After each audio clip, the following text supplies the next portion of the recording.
नमस्कार, मैं तरुण वर्मा और मैं एक क्लिनिकल साइकोलॉजिस्ट हूँ। इस वीडियो में अपनी सीरीज़ कि टॉक्सिक लोगों से कैसे डील करें या ये कहें कि नार्सिसिस्टिक लोगों से कैसे डील करें को आगे बढ़ाते हुए इस वीडियो में एक नए टॉपिक पर आपसे डिस्कस करूँगा और आपको बताऊँगा कि नार्सिसिस्टिक लोग किस तरह की दो मेंटल हेल्थ कंडीशन से अक्सर सफ़र करते हैं, जिसमें कि एक होती है एडिक्शन और दूसरा होता है ईटिंग डिसऑर्डर्स। इस बारे में इस वीडियो में बताऊंगा और आपको समझाऊंगा कि कैसे इन नार्सिसिस्टिक लोगों को हम दो और अलग तरह से भी समझ सकते हैं। इनके बिहेवियर, इनके नेचर और इनके ट्रेड्स को समझा जा सकता है अगर हम इन दो अलग अलग मेंटल हेल्थ कंडीशंस को कंसिडर करें। तो आइए अब इस वीडियो में मैं आगे आपसे बात करता हूँ। नार्सिसिस्ट लोग बहुत ही ज़्यादा कोडिपेंडेंट होते हैं, मतलब ये दूसरों पर निर्भर होना इनकी फितरत होती है। ये जो लोग होते हैं जिन्हें नार्सिसिस्टिक पर्सनैलिटी डिसऑर्डर होता है, ये पूरी तरह से दूसरों के रिसोर्सेज पर, दूसरों के द्वारा प्रोवाइड किए गए साधनों पर निर्भर करते हैं। इसी पर इनका पोषण होता है। जैसे कि इन लोगों में एक तरह का फिजिकल एडिक्शन होता है, जिसमें कि ये चाहते हैं कि इनको कोई भगवान की तरह देखे, इनको कोई आइडलाइज करे, मतलब कि इस तरह से दूसरा व्यक्ति इनको देखे जैसे कि इनसे अच्छा, इनसे बेहतर कोई नहीं। ये जैसे खुद को भी इसी तरह से देखते हैं कि हमारे अंदर कुछ स्पेशल है, उसी तरह से ये कुछ और दूसरे पदार्थ होते हैं या ये कहें कि सब्सटेंसेस होते हैं जिनके प्रति ये काफ़ी एडिक्टेड हो जाते हैं। तो जैसे खुद के प्रति एडिक्शन है, जैसे कि फिजिकल एस्पेक्ट्स को लेकर, फिजिकल फॉर्म को लेकर एडिक्शन होता है, उसी तरह से इनमें ड्रग्स, अल्कोहल, शॉपिंग, गैम्बलिंग, इन सब को लेकर भी काफ़ी एडिक्शन देखने में आता है। किसी भी दूसरे एडिक्ट से अलग नहीं होता है एक नार्सिसिस्ट। उनको ऐसे सब तरह के बिहेवियर्स, एक्शंस से मज़ा आता है जिससे कि उनको और ज़्यादा नार्सिसिस्ट महसूस करने में मदद मिले, जिसे कि कहेंगे कि उनकी नार्सिसिस्टिक सप्लाई जारी रहे। जब उनको ये नार्सिसिस्टिक सप्लाई दूसरे लोगों से नहीं मिल पाती तो फिर उनको इसके लिए अल्कोहल और ड्रग्स की तरफ मुड़ना पड़ता है। अल्कोहल और ड्रग्स की मदद से ये अपने को बहुत ही ऊंचा, बेहतर और स्पेशल मानते हैं, क्योंकि ये खुद को ज़्यादा प्लेजर दे पाते हैं। ना ही सिर्फ इन सब सब्सटेंसेस से इनको प्लेजर मिलता है, ये इनको एक रियलिटी से एस्केप भी प्रोवाइड करती हैं चीज़ें। तो जो नार्सिसिस्टिक पर्सनालिटी डिसऑर्डर के लोग होते हैं वो सब्सटेंस अब्यूज़ में इसलिए इन्वॉल्व होते हैं क्योंकि इससे उनको एक एस्केप मिलता है उस रियलिटी से। जब इनको दूसरों से नार्सिसिस्टिक सप्लाई नहीं मिल पा रही होती, तो दूसरों से जब इनको सुपीरियर महसूस नहीं हो रहा होता, तब इसका जो पेन होता है, इससे मिलने वाला जो दर्द होता है, इसको एकदम से दूर करने के लिए, रियलिटी से दूर भागने के लिए ये एकदम किसी सब्सटेंस अब्यूज़ की तरफ चल पड़ते हैं। क्योंकि जब इनकी सेल्फ इंपॉर्टेंस नहीं बढ़ेगी, जो कि इनकी एक इमेजिन्ड सेंस होती है, इनकी काल्पनिक सेंस होती है, तो उस टाइम पर इनको एक नई कल्पना चाहिए अपने को प्लेजर देने के लिए, और वो मिलता है इनको शराब, सिगरेट और ड्रग से। इसीलिए जब इनको अटेंशन नहीं मिल रही होती जो कि डिजर्व करते हैं, तो ये सब्सटेंसेस की तरफ चल पड़ते हैं। नार्सिसिस्टिक लोगों को लगता है कि वो जो एडिक्शन है उनकी, वो उनको उनके आसपास मिलने वाले तुच्छ और इन्फीरियर लोगों से दूर हटाकर अपने को बेटर फील कराने का तरीका है। वो ऐसा समझते हैं कि आसपास के लोग बड़े ही फालतू, बड़े ही गए गुजरे हैं, पता नहीं कैसे बेकार के लोगों से वो घिरे पड़े हैं। तो ऐसे में वो दूसरे लोगों को कोसते हुए अपने को बेटर फील कराने के लिए शराब और ड्रग्स लेते रहते हैं। जिस तरह से उनकी लत होती है, उसी तरह से उनको इस बात का भी बहुत घमंड होता है कि उनके पास कोई सुपर ह्यूमन एबिलिटी है जिससे कि वो अपने ड्रग, अल्कोहल के जो इनटेक है उसको कंट्रोल कर सकते हैं। उनको लगता है उनमें सेल्फ कंट्रोल पावर बहुत स्ट्रांग होती है। और जब भी उनको कॉन्फ्रंट किया जाएगा कि भाई आपकी जो आदत है, एडिक्शन है, वो बीमारी का रूप ले रही है, बहुत ज़्यादा बढ़ती जा रही है, तो सरे से नकार देंगे और बोलेंगे कि कोई प्रॉब्लम नहीं है उन्हें।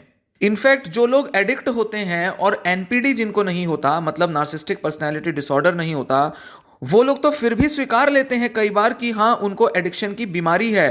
पर नार्सिसिस्टिक पर्सन कभी नहीं स्वीकारता कि उसे कोई एडिक्शन की बीमारी है या वो अपनी लत को छोड़ पाने में सक्षम नहीं है। उनसे तो ये सच स्वीकारा ही नहीं जाता।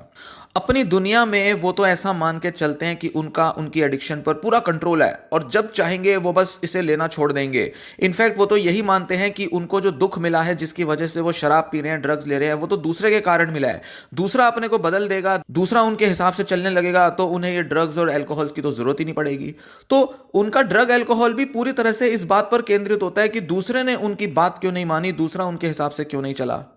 इनफैक्ट वो तो ऐसा भी मानते हैं कि ये जो ड्रग एल्कोहल वगैरह हैं, ये तो दूसरे लोगों को अफेक्ट करते हैं क्योंकि दूसरे इंफीरियर माइंड के लोग हैं, दूसरे लोगों को अपने ऊपर सेल्फ कंट्रोल नहीं होता, पर हमें तो बहुत सेल्फ कंट्रोल है, हमारे अंदर तो बहुत अच्छी एबिलिटी है खुद को कंट्रोल करने की।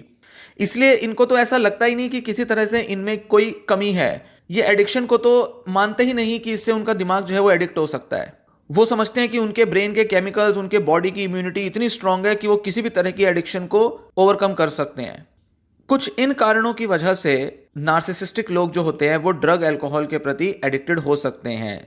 ये 4 कारण हैं कि एक तो उनको बहुत ज़्यादा अपने को स्टिमुलेट करना पड़ता है, उत्तेजना इनको अपने को देनी पड़ती है बहुत।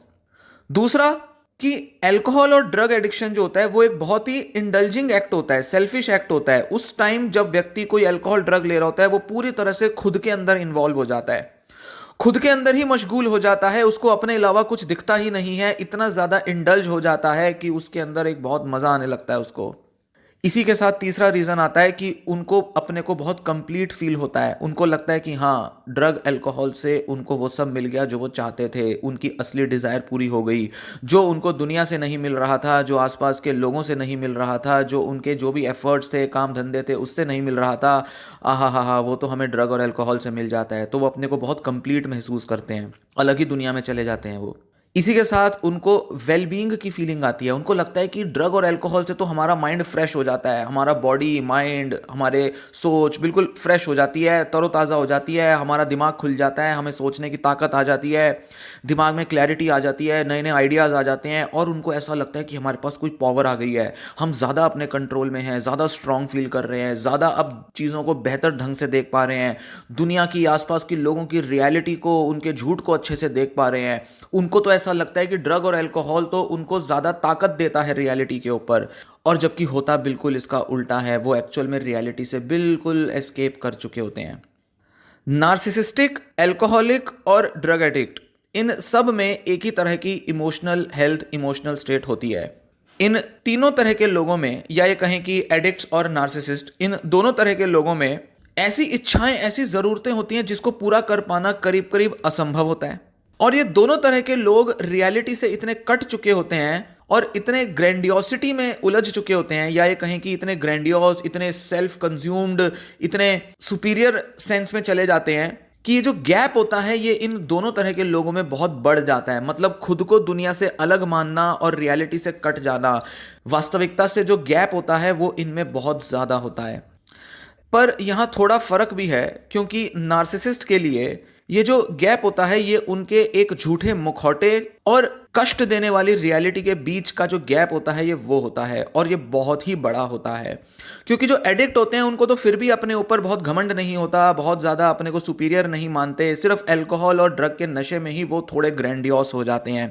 पर नार्सिसिस्ट तो हर वक्त ग्रैंडियोस रहता है, हर वक्त अपनी एक फॉल्स सेल्फ, एक मुखौटा ओढ़े रखता है, और वो तो हमेशा ही अपने और रियलिटी के बीच, जो कि एक डिफ़िकल्ट रियलिटी है, दूसरों के साथ जीना, दूसरों के साथ वास्तविकताओं में रहना, डिफ़िकल्टीज़ हैंडल करना, स्ट्रेस हैंडल करना, इस वास्तविकता से वो इतना कटा रहता है, इतना दूर रहता है कि उसमें तो ड्रग और अल्कोहल लेने के बाद ये जो गैप है रियलिटी से ये और भी बड़ा हो जाता है।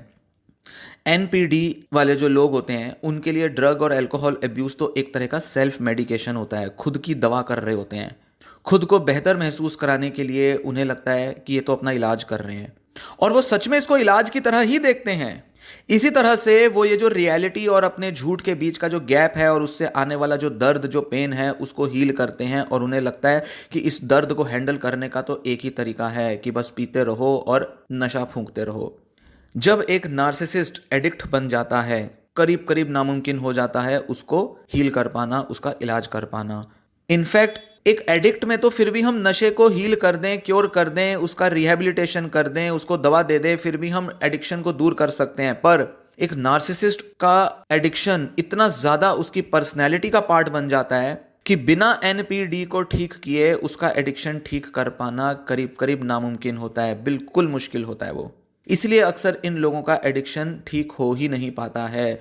हमारे आसपास समाज में जो ऐसे लोग हैं जिनका कि एडिक्शन जिंदगी भर ठीक नहीं हो पाता और दिन ब दिन वो बढ़ता जाता है, इतने तो उनके जीवन में स्ट्रेसेस भी नहीं होते जितना कि उनका एडिक्शन बढ़ता जाता है। उनमें से बहुत से लोग ऐसे होते हैं जिनको एनपीडी मतलब नार्सिसिस्टिक पर्सनैलिटी डिसऑर्डर होता है। तो आप अंदाजा लगा लीजिए कि हिंदुस्तान में तो ऐसे कितने ही लोग होंगे। अब बात करेंगे ईटिंग डिसऑर्डर्स के बारे में। नार्सिसिस्टिक टेंडेंसी और ईटिंग डिसऑर्डर में एक बहुत ही करीबी रिश्ता है। जिन लोगों को ईटिंग डिसऑर्डर्स होते हैं वो अक्सर अपने बॉडी इमेज से बहुत ज़्यादा ऑब्सेस्ड होते हैं।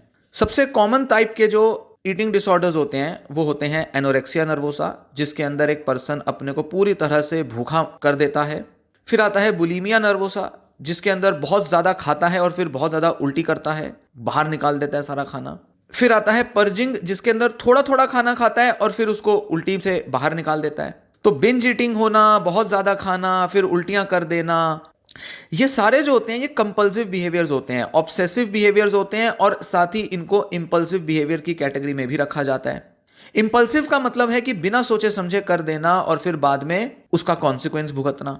नार्सिसिस्ट भी बड़े इंपल्सिव होते हैं, बिना सोचे समझे बहुत कुछ करने की इनकी आदत होती है। रेकलेस होते हैं, अपनी धुन में रहते हैं और उन्हीं कारणों से इनमें ईटिंग डिसऑर्डर भी हो सकता है जिन कारणों से इनके अंदर ड्रग और अल्कोहल अब्यूज होता है।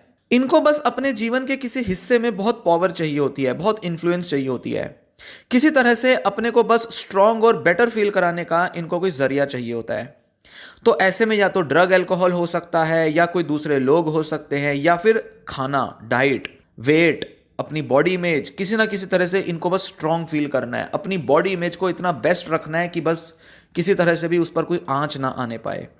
International journal of eating disorders में एक रिसर्च स्टडी पब्लिश हुई जिसमें ऐसा पाया गया कि 84 औरतें जिनको कि ईटिंग डिसऑर्डर का डायग्नोसिस मिला था और 70 औरतें जिनको कि ईटिंग डिसऑर्डर का डायग्नोसिस नहीं मिला था, इनमें से जो ईटिंग डिसऑर्डर वाली महिलाएं थीं उनमें बहुत ज्यादा नार्सिसिस्टिक पर्सनैलिटी वाले ट्रेट्स देखे गए, जैसे कि ग्रैंडियोसिटी, सेल्फ एंटाइटलमेंट, ऐसे ट्रेट्स इनमें भर भर के मिले थे।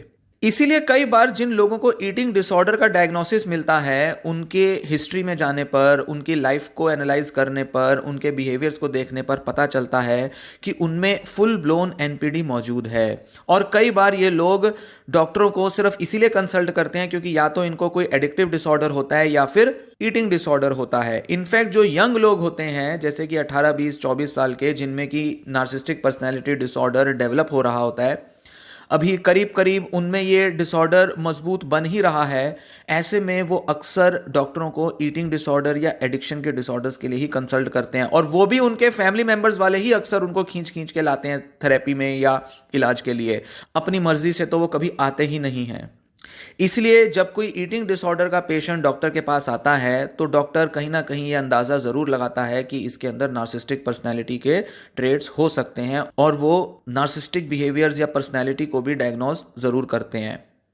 पर्सनैलिटी डिसऑर्डर्स को ऐसे ईटिंग डिसऑर्डर्स में और एडिक्शन वाले डिसऑर्डर्स में आइडेंटिफाई किया ही जाता है और ज़्यादातर लोगों में जिन्हें एडिक्शन है या ईटिंग डिसऑर्डर है कोई ना कोई पर्सनैलिटी डिसऑर्डर मिलता ही है। अब जरा नार्सिसस वाली ओरिजिनल स्टोरी की तरह देखते हैं, समझते हैं।